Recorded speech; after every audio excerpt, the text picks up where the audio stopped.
BA first year की आज की इस क्लास में आप सभी का स्वागत है। छात्र छात्राओं, हम पढ़ रहे हैं कवि कबीरदास और हमने पिछले लेक्चर में कवि कबीरदास के कुछ पद पढ़े भी हैं। जहाँ तक मुझे ध्यान आता है कि हमारे 2 लेक्चर इस कवि पे हो चुके हैं और आज हम तीसरे लेक्चर को लेकर के यहाँ पर आए हैं और जो है आज के इस लेक्चर का शीर्षक है भेष को अंग। इससे पूर्व हमने विरह को अंग और गुरुदेव को अंग पढ़ चुके हैं हम, और आज तीसरे लेक्चर का शीर्षक है भेष को अंग। तो भेष के अंग में जैसा कि आपको पता ही है कि कवि कबीरदास ज़्यादा पढ़े लिखे तो न थे, किंतु वे महान समाज सुधारक और युग परिवर्तक कवि अवश्य थे। बाह्य आडंबरों से दूर रहकर, धर्मांधता को त्याग कर और वेशभूषा जनित आचरण व आवरण से दूर रहकर अपनी अंतरात्मा को धोकर साफ करके सजाने संवारने पर वे बहुत बल दिया करते थे। पढ़े लिखे तो वो थे नहीं, परंतु सामाजिक ज्ञान और उनको आत्मिक ज्ञान इतना था कि वे आज भी हमको हमारे बीच ही प्रतीत होते हैं। इस प्रकार के नीति और उपदेश प्रदान दोहों के माध्यम से जहाँ उन्होंने मानवता की सेवा, आत्मा की शुद्धता और जन जागरण की जो अलख तब जलाई थी, आज भी प्रासंगिक है। तो चलिए पढ़ते हैं आज कवि कबीर और कबीर का भेष को अंग। इस शीर्षक के अंतर्गत पाठ्यांतर्गत 4 दोहे लिए गए हैं और मैं जो है आपको 4 दोहे भेष को अंग के और उनका जो कुछ फुटकर पद भी हमारे लिए गए हैं कबीरदास के इस पाठ में, उनका एक पद फुटकर पढ़ाऊंगे आज। तो लीजिए, पहला जो है दोहा है भेष को अंग का। केसन कहा बिगारिये जे मूंडे 100 बार। केसन कहा बिगारिये जे मूंडे 100 बार, मन को काहे न मूंडिए जामे विषय विकार। कवि कबीरदास कहते हैं कि आपने सुना ही होगा कि मुंडन की एक प्रथा है ना। तो उसमें क्या करते हैं कि हमारे यहाँ कोई जैसे पिता की मृत्यु हो जाती है तो उस परिवार के बच्चे अपने जो है केश दान देते हैं। इस धर्मांधता के पीछे कवि कबीर ने क्या कहा? केसन कहा बिगारिये जो मूंडे 100 बार, मन को काहे न मूंडते जामे विषय विकार। हे प्राणी, बालों को बार बार क्यों मूंडता है? उसने तेरा क्या बिगाड़ा है? मन का मुंडन क्यों नहीं करता जिसमें नाना प्रकार की विषय वासनाएं भरी हुई हैं? तो आप समझ गए होंगे कि इस दोहे के माध्यम से कवि कबीर कहना चाहते हैं कि बाह्य आडंबरों के स्थान पर हमें अपने अंतर में झांकना चाहिए, जिससे हमारा अंतर में बसे हुए द्वेष, कलेश और नाना प्रकार की विषय वासनाएं दूर हो सकें। इसी तरह से आपने एक और पढ़ा होगा कि भेड़, वो है ना एक पद, भेड़ बार बार के मोड़ते भेड़ न बैकुंठ जाए, वो भी इसका समानांतर दोहा है। अगले दोहे की बात करते हैं। वैष्णो भया तो का भया। दूसरा है वैष्णो भया तो का भया, बूझा नहीं विवेक। विवेक का अर्थ है ज्ञान, आत्मज्ञान। वैष्णो भया तो का भया, भेष को अंग का, जैसा कि शीर्षक है, भेष का अर्थ होता है वेशभूषा। आपने वैष्णव बनकर के टीका लगा लिया, वस्त्र गेरुए धारण कर लिए, गले में आपने माला धारण कर ली, ऐसे वेश धारण करने वाले व्यक्तियों को संबोधित करते हुए कबीर कहते हैं कि वैष्णव भया तो का भया, बूझा नहीं विवेक।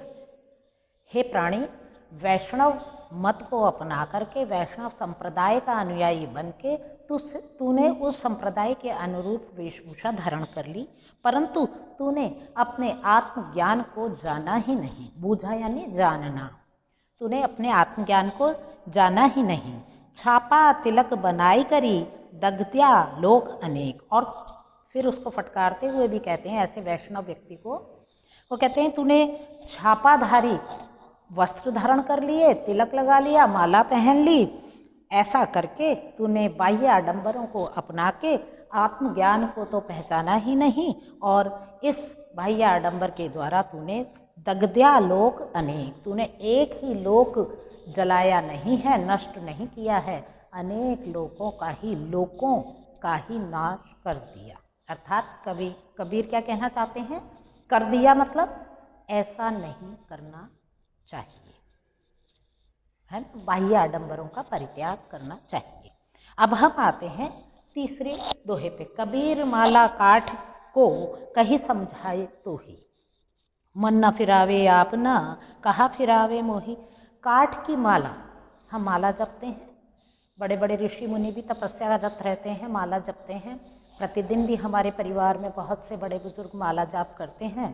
तो ऐसे माला जाप करके धर्मा आडंबरों को अपना करके और आत्मज्ञान के प्रति नीरस रहने वाले व्यक्तियों को संबोधित करते हुए कवि कबीर कहते हैं, कबीर माला काठ की, ये काठ की माला कबीरदास कह रहे हैं कि हे प्राणी तुझे समझा रही है, कहीं समझावे तो ही कह के तुझे समझा रही है। अर्थात ये काठ की माला हे प्राणी तुझे कुछ कह के समझा रही है। क्या कह रही है काठ की माला, मन न फिरावे आपना, हे प्राणी तू अपने मन को तो परिवर्तित करता ही नहीं है, कहा फिरावे मोही, बस मेरे दानों को ही परिवर्तित करता रहता है तू। वास्तव में कबीर क्या कहना चाहते हैं, माला के माध्यम से प्राणी मात्र को यह शिक्षा देना चाहते हैं कि काठ की माला प्राणी को ज्ञान दे रही है, स्वविवेक दे रही है कि हे मनुष्य तू मुझे फिराना छोड़ करके अपनी अंतरात्मा को परिवर्तित कर, क्योंकि तेरे अंतर में जो अज्ञान रूपी अंधकार समाया हुआ है उसका दोषा निवारण, उसका निवारण, उसका प्रक्षालन बहुत जरूरी है।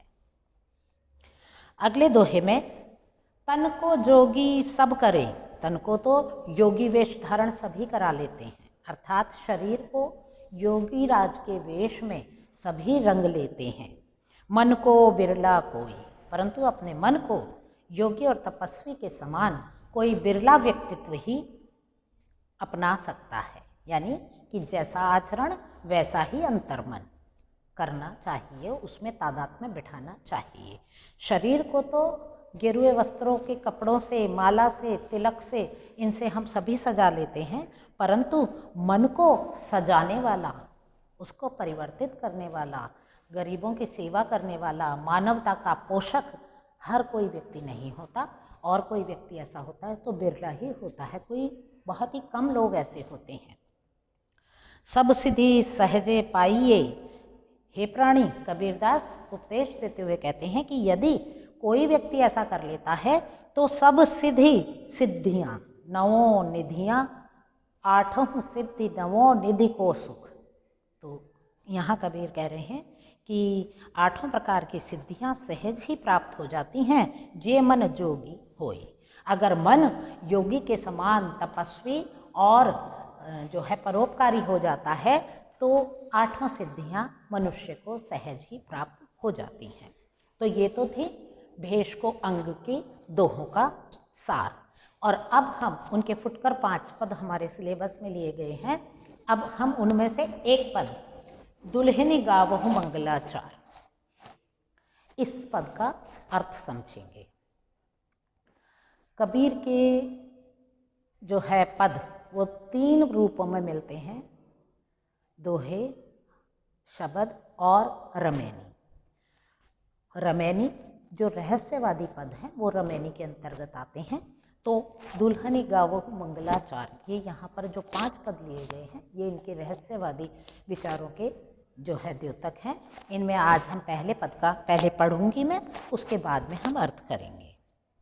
दुल्हनी गावहु मंगलाचार, हम घरी आए हो राजा राम भरतार। भरतार यानी स्वामी या पति। तन रत कर मैं मन रत करी हूँ, पंच तत्व बराती, राम देव मोरे पाहुने आए, मैं जोबन मैं माती। मैं माती मतलब मदमाती, मदमस्त। शरीर सरोवर बेदी करी हूँ, शरीर रूपी सरोवर करूँगी, शरीर रूपी सरोवर की बेदी बनाऊंगी। ब्रह्मा वेद उच्चार, स्वयं ब्रह्मा इस अलौकिक विवाह में वेदोच्चार करेंगे। रामदेव संगी भांवरी लहूं, धनी धनी भाग हमार। सुर 33 कोतिग आए, मुनिवर सहस 88। कहे कबीर हम ब्याही चले हैं, पुरुष एक अविनाशी। दुल्हनी गावहु मंगलाचार, ये रहस्यवादी पद है उनका। और रहस्यवादी पदों में जीवात्मा, कबीर की जीवात्मा या प्राणी मात्र की जीवात्मा और ईश्वर परमात्मा के रूप में दर्शाए जाते हैं। और विरह भी परमात्मा से जीवात्मा का विरह दर्शाया जाता है। और मिलन भी, अलौकिक मिलन भी जीवात्मा और परमात्मा का रहस्यवादी पदों में इस तरह से दर्शाया जाता है जैसे पति पत्नी। कबीर ने इस पद में जीवात्मा, स्वयं को जीवात्मा मानते हुए स्त्री के रूप में और ईश्वर को परमात्मा समझते हुए पति परमेश्वर के रूप में प्रस्तुत करने का प्रयास किया है। तो कवि कबीर कहते हैं कि परम पुरुष परमात्मा मेरे भरतार बनके आज मेरे घर पर मुझसे विवाह करने आ रहे हैं। जीवात्मा से परमात्मा का मिलन हो रहा है। परमात्मा रूपी परम पुरुष मेरे घर पर स्वामी के रूप में, पति के रूप में बारात लेकर के आए हैं। हे सौभाग्यवती स्त्रियों, दुल्हनी गावहु मंगलाचार। जब हमारे यहाँ विवाह आदि कार्यक्रम होते हैं तो सौभाग्यवती स्त्रियाँ खुशी के और मंगल गीत गाया करती हैं। तो कबीर भी कुछ ऐसा ही दृश्य प्रस्तुत करना चाहते हैं कि आज जीवात्मा और परमात्मा के मिलन की घड़ी है। हे सौभाग्यवती स्त्रियों, आप मंगलाचार के गीत गाइए। तनरत कर मैं मनरत करी हूँ, पंच तत्व बराती। मैं उनका स्वागत पति रूप में करूँगी और मैं अपने शरीर और मन को उनके प्रेम में रंग कर पंच तत्व पृथ्वी, जल, वायु, अग्नि एवं आकाश को साक्षी बना करके मैं पूर्ण समर्पण से उनके साथ फेरे लेने वाली हूँ। रामदेव मुरे पाहुने आए, मैं जोबन मैं माती। रामदेव स्वरूप परमात्मा स्वयं मेरे घर पर पति के रूप में उपस्थित हुए हैं। मैं पूर्णतः मदमस्त होकर के पति के रूप में उनका स्वागत करना चाहती हूँ।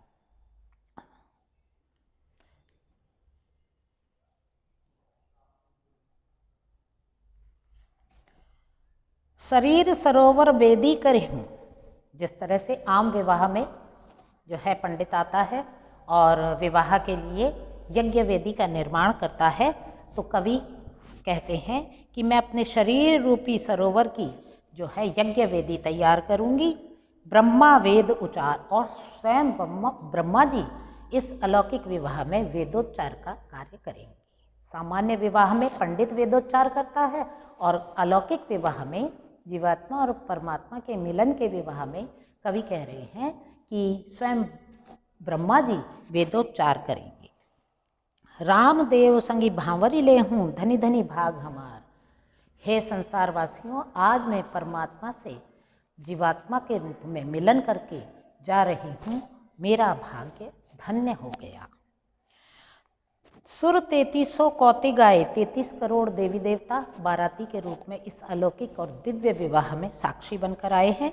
मुनिवर सहस 88 और 88,000 मुनिवर ऋषि मुनि इस अलौकिक विवाह के साक्षात साक्षी होंगे।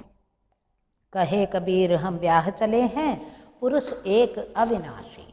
कबीरदास कह रहे हैं कि इस तरह से मैं जीवात्मा अविनाशी परमात्मा के साथ ब्याह करके, विवाह करके उनके साथ उनके घर सदा के लिए जा रही हूँ। अर्थात मेरा विवाह उपरांत उनके साथ में एकाकार हो जाएगा और मुझे मोक्ष की प्राप्ति हो जाएगी। जैसा कि माना जाता है अध्यात्म के क्षेत्र में कि परमात्मा और जीवात्मा एक दूसरे के पूरक हैं। परमात्मा से अलग होकर के जीवात्मा धरती पर मृत्यु लोक में भटकती रहती है और उसको जब मोक्ष की प्राप्ति होती है और वह जब परमात्मा से उसका मिलन हो जाता है मोक्षोपरांत, तो फिर उसका जीवन पूर्ण हो जाता है और उसकी आत्मा मुक्त हो जाती है। तो ये था आज का भेष को अंग और दुल्हनी गावहु मंगलाचार पद का अर्थ। उम्मीद है आपको पसंद आया होगा। अगले लेक्चर में अगले पदों के साथ हम फिर प्रस्तुत होंगे। तब तक के लिए नमस्कार।